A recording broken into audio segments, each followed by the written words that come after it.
This should just piggyback off of the assignment you guys did, from last Thursday. So this will be the end of, the Sacrament of Confirmation module, if you want to call it that, chapter, whatever, per se. And the next thing we'll start into is the Eucharist. So we'll probably spend a bulk of the time on that. So what I'm going to do here is pretty straightforward. We're going to look at each of the 7 gifts. So there's 7 slides. Very minimal information on each of them. It's really going to follow the structure where I'll define it. I'll give you its opposite, because oftentimes knowing the opposite of something helps us understand what it is. And then I will give an effect, and we'll work out some sort of example, okay? So that's it. There's like 4 things for each gift, and it should be pretty straightforward. So nonetheless, let's get started here.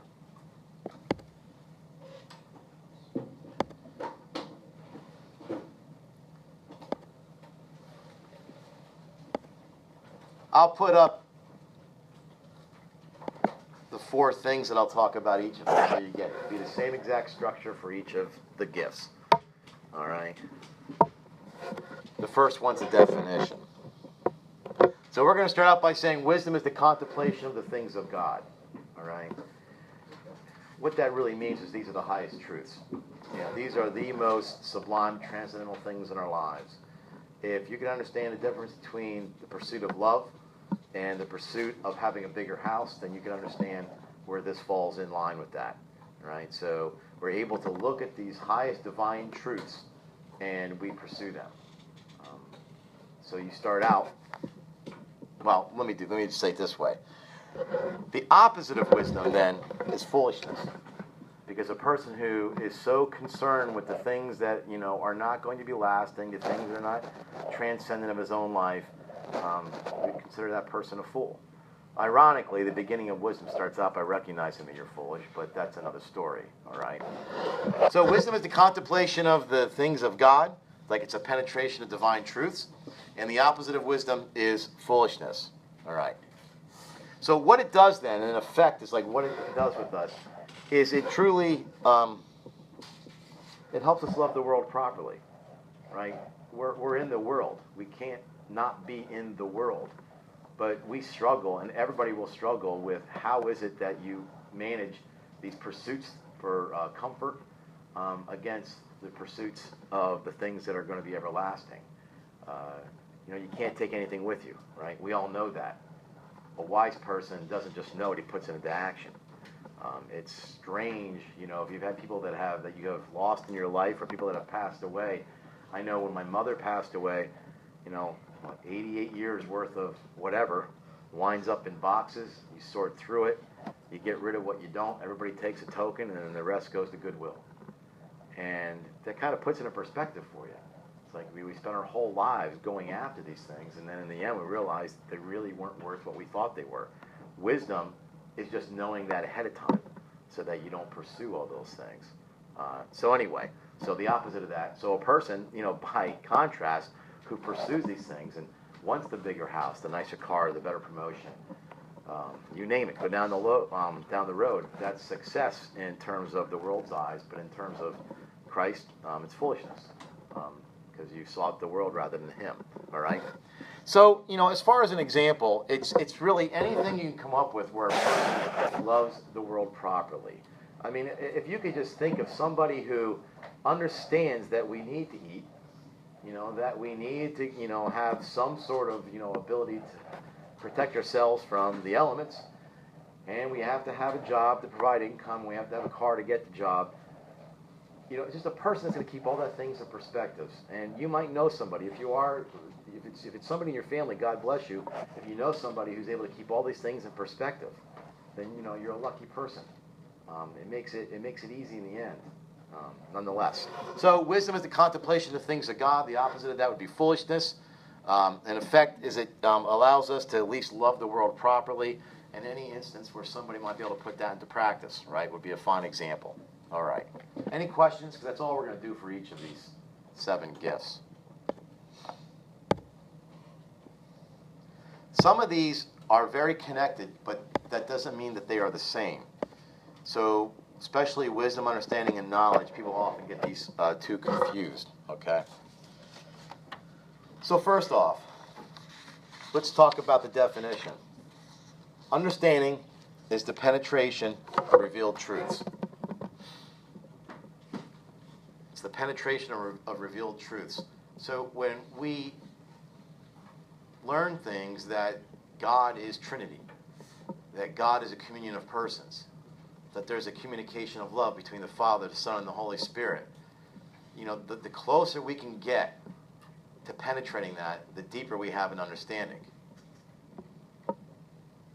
I'll talk a little more about that as far as an example. So understanding is the penetration of divine or revealed truths. Okay? And the opposite of understanding is dullness of mind.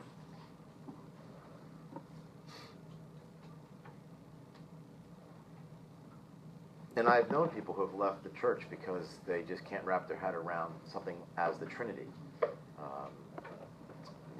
It's just something that we try to understand. It's not something we can fully grasp. Okay? Now, what an effect of it is, or what it allows us to do, it allows us to be certain of these revealed truths, because they are not always easy to take in. And they can cause doubt in people to look at the Eucharist and to think that that is Christ. It goes against our senses. So understanding by penetrating those truths just helps us realize a little more, and also, makes us a little more certain of them. As far as an example, we haven't talked about this yet because we'll start it next semester, but there's different types of law. An eternal law is the law in God's own mind. An example of this would be that somehow we can live our lives in the context of that. Let me put it this way. Let me give you a clearer example. When I talk to engaged couples, your understanding of the Trinity is an important factor in our understanding of marriage. How is it that the husband communicates his love to his wife, and his wife then receives it and communicates it back? An understanding of Trinitarian personhood, is not just a model, but it actually allows us to penetrate that a little bit more. That's going to help. There's no doubt of it. All right? So, anyway. Sorry, I know this is a little dry. I'm a little off. My mind's elsewhere too, my poor friend. But nonetheless, so understanding is the penetration of revealed truths. The opposite of understanding is dullness of mind. As far as an effect, it's going to allow us to be certain of those truths that have been revealed to us. Okay.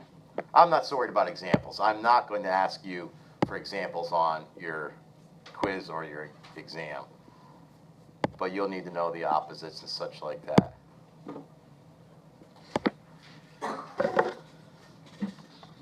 Now, this, I think, I hate to say one's more important than the other for teenagers, but this one's easier to apply, okay? Wisdom, they're in the order somewhat of importance, okay? But that being said, counsel is the right judgment in a particular circumstance. Counsel is the right judgment in a particular circumstance. And I'll clear that up in the effect. So the right judgment in a particular circumstance. The opposite of counsel is rashness. Do you guys know what rashness is? Like you did something in haste. You did something without thinking. All right? So Aristotle, there's this phrase, virtue is in medio stat virtu. It stands in the middle. So, we might try to say, what's the difference between, say, like a coward and somebody who's rash? Well, in wartime, if you ran in the opposite direction, we would call that cowardness.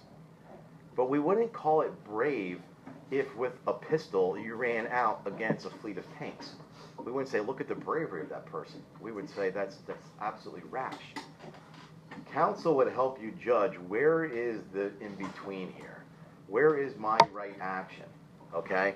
So it's right judgment in a particular circumstance. The opposite of counsel is rashness. What it does and what its effect is, it allows us to act correctly in times of trouble and trials.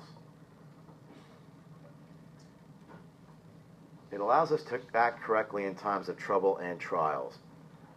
The reality of this virtue is that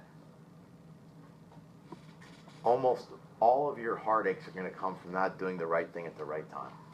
All right? Wisdom may set you on the path. Understanding certainly will help you penetrate those things. But when you're in a particular situation, whenever you ask yourself, what do I do now? If you can see the cartoon in your head of, the angel on one shoulder and the devil on the other trying to convince the person, that's where the gift of counsel comes in. What is it that I should do right now? Now, next semester, if you guys choose the module on conscience and conscience formation, it's all based on this. I can teach you exactly how you work through situations. You do this all the time. I'll just help you identify what those stages are, and if you're more aware of it, then you don't feel like it's something automatic that's happening. Like I just chose this. Okay? Thank you, sir. All right. So let's leave the example go. But nonetheless, counsel is right judgment in a particular circumstance. The opposite of counsel is rashness, and it's going to allow us basically to act correctly in times of trouble. And literally what it does is you're going to find ways. We start out by deliberating, so you'll find ways to go through all these various possibilities and then weigh these possibilities out. Where wisdom then kicks in is that you're going to put all these possibilities in light of your divine end. Even when you take a job in the future, everybody thinks that a promotion is always a good thing.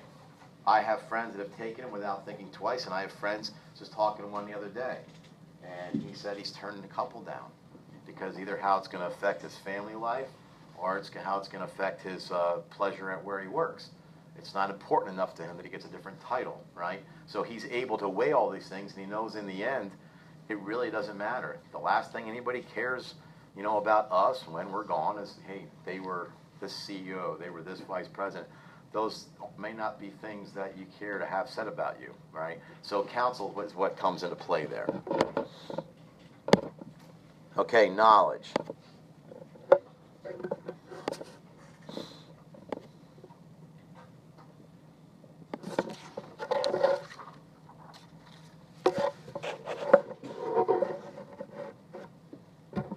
Knowledge is the ability to judge truths of God, okay? Knowledge is the ability to judge truths of God.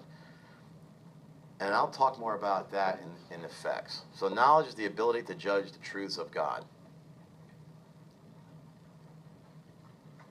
And the opposite of knowledge is ignorance.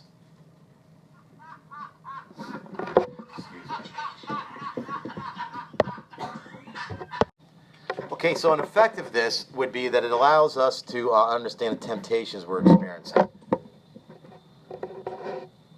Now, why, and I'll say that again, the effect is this allows us to understand the temptations we're experiencing. This is how you make judgments. You make judgments all the time. You can't make judgments without knowledge of a particular fact or a particular situation. But people do. You wonder on what basis they make their judgments. It's probably just feelings or whatever they perceive to be easier and such. But especially when it comes to the faith, there are various things about our faith that the more knowledge we have of them, the better it is. Just think in political discourse now. Without getting political, how many people do you know, barely have a grasp of what's going on in the election outside of, this peripheral stuff that the media shoves down our throats, right? And it's not easy. I mean, if you're a real conscientious voter and you want to find out information about a particular candidate, it gets very hard. And what gets hard is you can't weed out what's important from all the stuff that the media gives us on both sides. There's no Republican, Democrat thing here. So it gets very hard. So without that knowledge, how do you make a good judgment? Which most people don't. They go with the last thing they heard. People's memories in politics, the old joke is, don't go more than 3 weeks, which is why they always look for what they call the October surprise, because they know what happens in October will stick in people's minds. What happened in August, when was that? I mean, that's our ability. So what this gift does is, and not politics, but just in our lives, it gives us the ability to take these things and make judgments. And you can't make judgments until you have some really good knowledge on a particular subject. So, if a person lacks knowledge, you're ignorant. And there's nothing good about a person being ignorant, all right? And then the effect will at least allow us to understand these temptations that we have. Satan never comes at us in a way that we know. That's the only trick he will never use. He will come at us in ways that we do not suspect him. The more knowledge you have of your faith and the more knowledge you have of virtues and divine truths, the easier it is to ferret that stuff out. All right? So we'll leave that go. We'll skip the examples.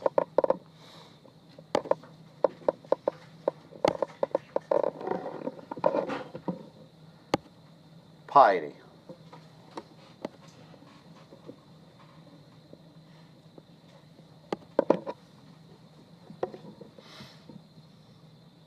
Let's say piety is rendering God both worship and service. That perfects our religion. Piety is rendering God both worship and service.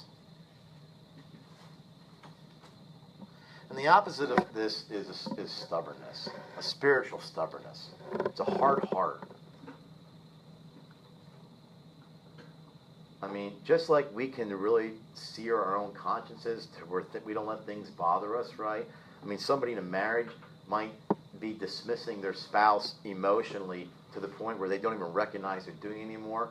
We could say almost like that they've lost the ability to recognize how they're hurting that person. We could do this in our own faith. So where piety is a rendering of God both worship and service, the opposite is you grew spiritually stubborn. You know, and it gets harder and harder to match that person. And this is where you see people have relativistic attitudes, where all of a sudden, isn't everybody right?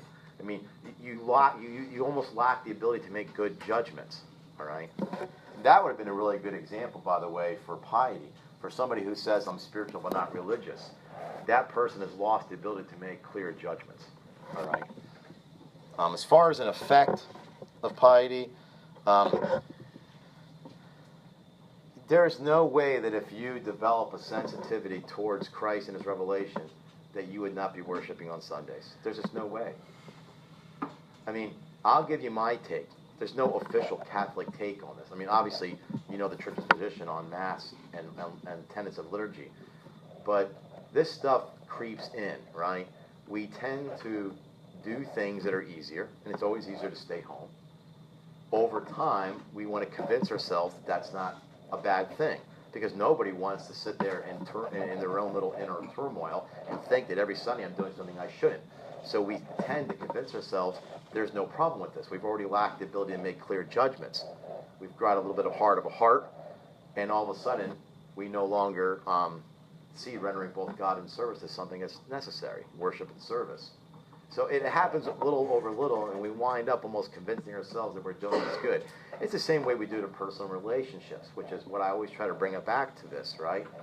You know, you might be with somebody, and either, you know, you're not giving it 100% or such, and over time, you start convincing yourself. Nobody wants to go into a relationship saying, I only give my half when I'm in this relationship.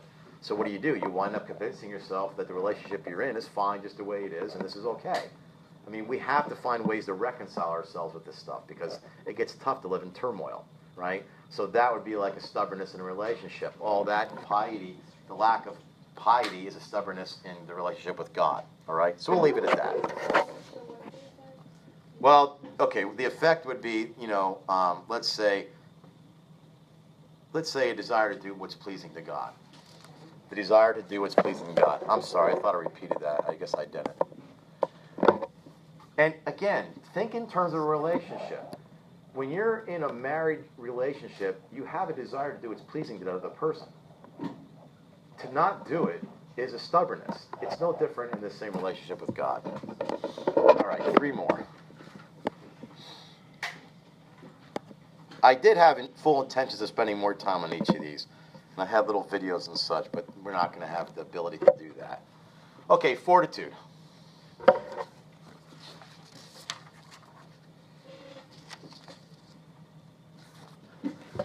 You should know this definition. We'll be using this throughout the year.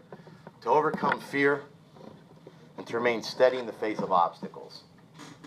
Fortitude is the ability to overcome fear and to remain steady in the face of obstacles.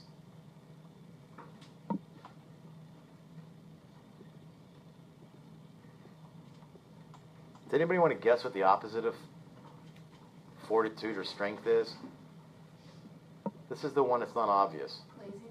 No, it's not. I mean, I would have thought that too, so. It's fear. The opposite is fear. It's the same reason why some people won't give their all in love. It's because they're afraid somebody's going to take advantage of them. You give your all in this type of love with God, what's your fear? Maybe I'm wrong. Maybe I'll be a fool. Maybe I'll get in too deep. Maybe I won't appear rational. That kind of thing. Which is why then John Paul II, which I know you guys all know of John Paul II, but in 1978 when he came out into the balcony and to address the throngs of crowds at St. Peter's Square, the first things he said was, don't be afraid. And he repeated it because he knew that's what's gripped us as a nation. We're afraid, right? We're afraid of all kinds of things. So the opposite of fortitude is fear. Let's say that the effect, let's put it this way, is to resist evil and cultivate Christian virtues.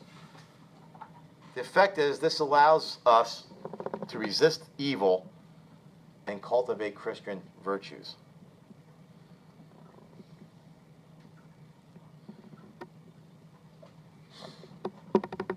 Oftentimes, I have a friend I was talking to last week. He went to a financial planner. He's right, I think he's 40.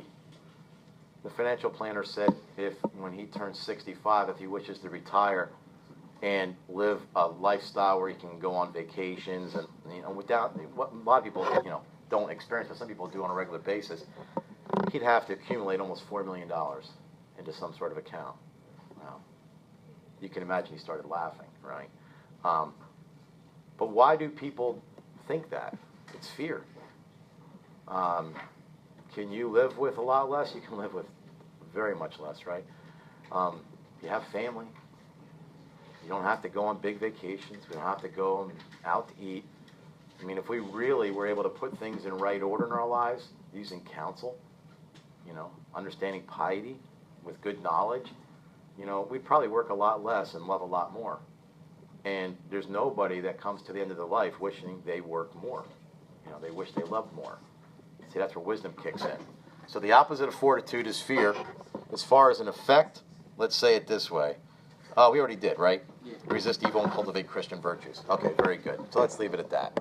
Let's do the last two. Or last one, I should say.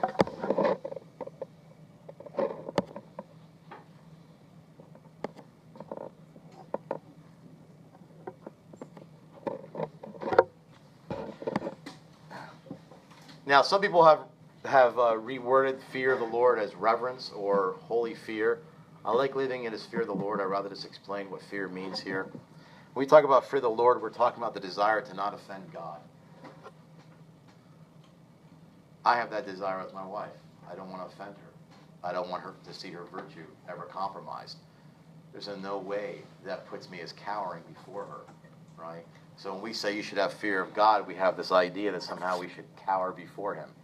Be so terrified that something we've done is wrong. That's absolutely the fear that a servant would have with a master, or a slave, we should say, right? This is, I do not have the desire to offend this person. Unless you reach that with another, like a person that you're getting married to, your marriage will have very little success. And even if it does, if you call it success by not getting divorced, that's already success. There certainly won't be happiness there, right?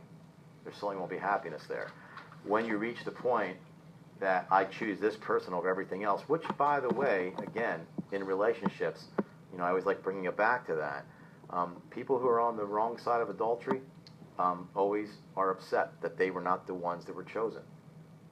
I thought you chose me. I think that's the same thing God is saying. Why did you choose me? So why was there a desire to not offend me? Just like a wife would say to a person who might have cheated on them, why did you not have the desire to not do anything that would offend me? Why did you put yourself in a situation like that? That's what we're talking about here. That's the type of fear that we're talking about here. The opposite of fear is pride. It's an arrogance. It's the desire to fulfill what you want. Life's short. Make sure you get it all in.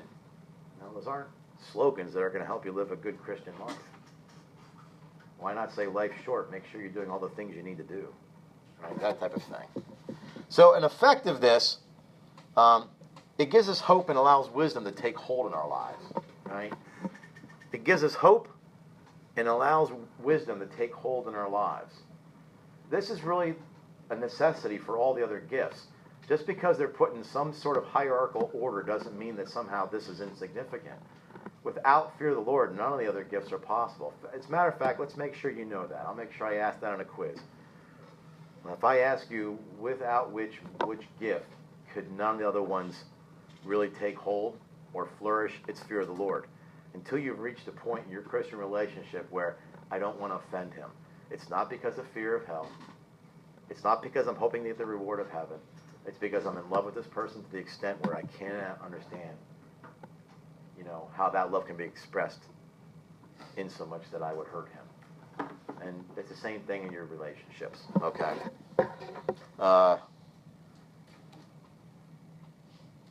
That's it. We'll leave it there. Any questions? Yes. What was the effect? The effect with this would be it allows, gives us hope and allows wisdom to take hold in our lives.